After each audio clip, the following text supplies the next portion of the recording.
अस्सलाम वालेकुम भाईजान, क्या हाल चाल हैं? तो आज पहला रोज़ा खैर खैरियत से कंप्लीट हो गया। थोड़ी देर पहले भी मगरिब हुई थी।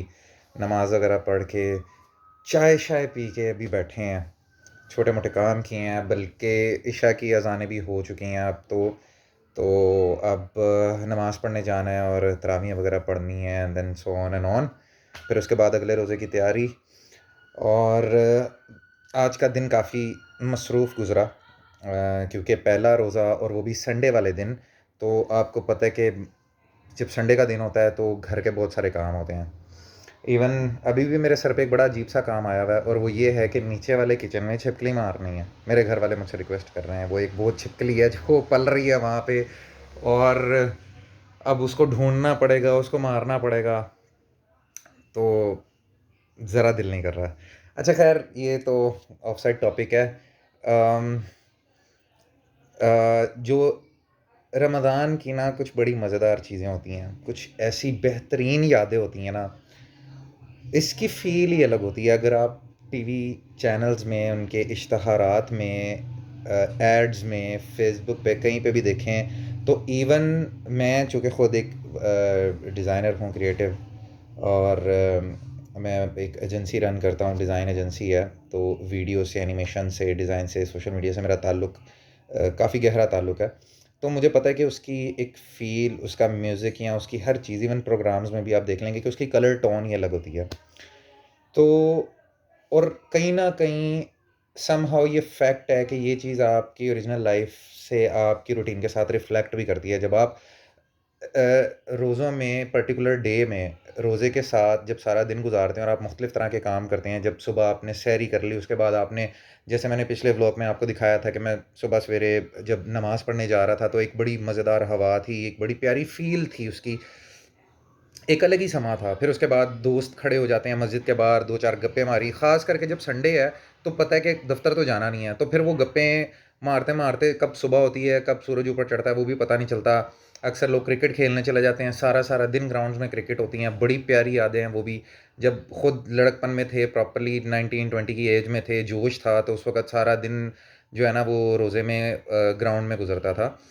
तो इसी तरीके से जब 12 या 1 या 2 बजते हैं ना, उस वक़्त आप ज़ोहर की नमाज़ पढ़ के या असर की नमाज़ पढ़ने के दरमियान का ये जो टेन्योर होता है ना, ये थोड़ा सुस्त टेन्योर होता है, जिसमें आप घुसते हैं बिस्तर में, सोते हैं, अपना टाइम गुज़ारते हैं। कुछ ज़रा अच्छे लोग जो हैं वो कुरान पाक पढ़ते हैं, कुछ अच्छे लोग हैं जो नफ़िल पढ़ते हैं, नवाफ़िल अदा करते हैं। कुछ लोग हैं जो तौबा करते हैं, कुछ लोग हैं जो दुआएँ माँगते हैं।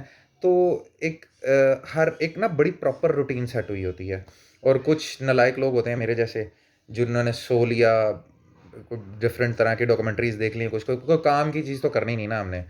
तो ख़ैर, लेकिन ये भी है कि इस्लामिक डॉक्यूमेंट्रीज़ देखने का बड़ा मज़ा आता है। मैंने कल रात को एक देखी documentary, that was a topic about somebody was talking with an atheist. तो वो एक बड़ा इंटरेस्टिंग टॉपिक था, एक बड़ा चैलेंजिंग टॉपिक था, जिसको मैंने बड़े गौर से देखा कि एक मुस्लिम जो स्कॉलर थे, वो एक एथियस्ट के सवालों के जवाब दे रहे थे और उसको बता रहे थे, कन्विंस कर रहे थे हर चीज़ का। लेकिन ख़ैर फिर वही बात करूँगा कि ऑफ द टॉपिक बात है। अच्छा, उसके बाद ना शाम का जो वक़्त था ना, अब मुझे पता था मेरे घर में कौन-कौन सी चीज़ें ख़त्म हुई हुई, जैसे आटा लाने वाला था और फल लाने वाले थे। जो है समोसे, कचौरियाँ। तो अब जब वो चीज़ें लेने के लिए मैं निकला ना, तो रास्ते में छोटे-छोटे वाक़यात रोनुमा हुए।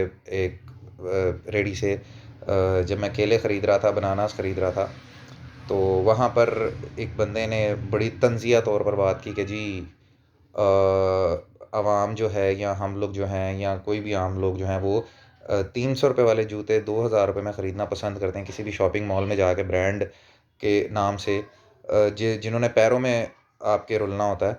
और हम जो ₹150 या ₹100 दर्जन केले बेच रहे होते हैं, आप उनसे कह रहे होते हैं इन्ने महंगे अग लाती तुसी। तो मुझे, और उसका बड़ा ही तंज़िया अंदाज़ था।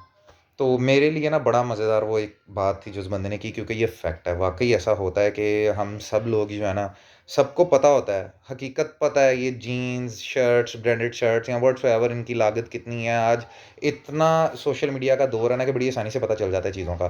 ठीक है, ₹1000 की या ₹500 की या ₹1200 की एक लागत के साथ शर्ट या ब्रांडेड जो है वो जीन्स जो है वो आती है, जो कि 4000 रुपये में लगाकर डिस्काउंट पे 2000, 2500 या 3000 रुपये में बेची जा रही होती है और हम वो लेके खुश हो रहे होते हैं। लेकिन जो ऐसी छोटी-छोटी चीज़ें हैं जहाँ पे हम गरीबों की या मिडिल क्लास तबके की मदद कर सकते हैं, वहाँ पे हम लोग डिस्काउंट्स पे आ जाते हैं कि जी बार्गेनिंग पे आ जाते हैं प्रॉपर्ली। करनी चाहिए बार्गेनिंग, इस्लाम में भी है कि आप बार्गेनिंग करें, लेकिन वहाँ पर फिर क्यों नहीं? वहाँ पर आप ब्रांड के नाम पे आपको चिपका दिया गया, आपके मुँह को खामोश कर दी गया, आप डिस्काउंट नहीं माँग सकते। लेकिन यहाँ पर आकर आप चूँकि कोई ब्रांड नहीं है, कोई कुछ नहीं है, वो वन टाइम आपने खा लेने हैं केले, जिसने आपके जिस्म में जाकर सेब ने, अमरूद हैं, स्ट्रॉबेरीज़ आई हुई हैं, तरबूज आए हुए हैं, खरबूजे आए हुए हैं। तो जो आपको एक्चुअली जिन्होंने आपको हेल्दी करना है, जिन्होंने आपके बॉडी को एनर्जी देनी है, विटामिन्स देने हैं, उनके ऊपर हम लोग जो है ना वो बार्गेनिंग कर रहे होते हैं। तो मेरे ख़्याल में ये एक सोचने वाली बात है। इस तरह जब समोसे और कचौरियाँ खरीद रहा था, उस लाइन में लगना एफ़र्ट के साथ, भाई टफ़ टाइम होता है, जिस वक़्त 6 बजने वाले होते हैं और पता होता है कि 6:25 पे रोज़ा खुलना है, जैसे आज खुला, और कचौरियाँ लेके, समोसे लेके अपने घर पहुँचना है। Either it's not healthy food, but it's a part of somehow our tradition बन चुका हुआ है कि आपने आपने इफ्तार में ये चीज़ें रखनी होती हैं, आपने खानी होती हैं। अक्सर लोग नहीं पसंद करते, अक्सर लोग खाते हैं। तो भाई ये जो छोटे-छोटे चंक्स हैं ना, ये बहुत एफर्ट वाले चंक्स होते हैं और मज़ेदार, फुल मज़ेदार। मतलब ये ऐसी यादें हैं ना कि इन जो इकट्ठी होती जाती हैं आपकी लाइफ में, और मैं इसके ऊपर प्रॉपर एक व्लॉग बनाऊँगा। जैसे मैंने अपना सफ़र ज़िंदगी का या दफ़्तर का व्लॉग बनाया था। इसी तरीके से मुझे पता है कि बहुत सारे लोग मेरी कुछ बातों से रिलेट कर रहे होंगे कि मैं क्या कहना चाह रहा हूँ और मैं किन चीज़ों के बारे में बात कर रहा हूँ।